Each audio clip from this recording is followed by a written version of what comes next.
ওকে, API ফেসের একটা সমস্যা দেখাবো, সেটা হচ্ছে এখানে দেখেন আমি একটা এপিআই কল করছি, তো এপিআইয়ের ভিতরে প্রচুর নাম আছে, হ্যাঁ।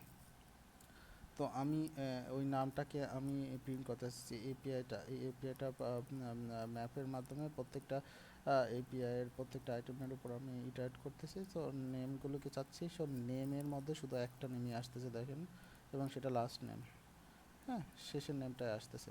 তো আমি ভাবছিলাম কি ইটারেট হচ্ছে এখানে, তো তো আমি ভাবছি যে ভিবির মধ্যে আমি স্টোর করতে চাচ্ছি এই ডাটাগুলো, দেখেন ভিবির ভিতরে স্টোর করতে চাচ্ছি।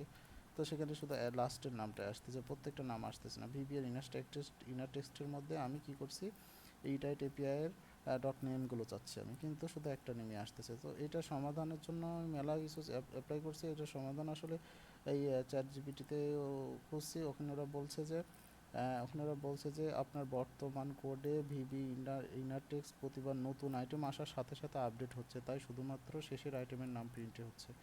ঠিক আছে, সো এখানে আমি এখানে সলভ হিসেবে আমি এখানে দেখেন কি করছি, এই ডিরেক্ট হচ্ছে এই ডিবের মধ্যে ঢোকাই দিইনি, তার অ্যাপেন চাইল্ডের মধ্যে ঢোকাই দিয়েছি, এবং অ্যাপেন চাইল্ডটা আমি এই ডকুমেন্ট ডট ক্রিয়েট এলিমেন্টের মাধ্যমে তৈরি করছি, এটাকে অ্যাপেন চাইল্ড করছি, তারপরে আমি অ্যাপেন চাইল্ডের মধ্যে এটা এটাদের নামগুলো ঢুকাই দিছি। এরপরে দেখেন সম্পূর্ণ নেম আসতেছে। ঠিক আছে।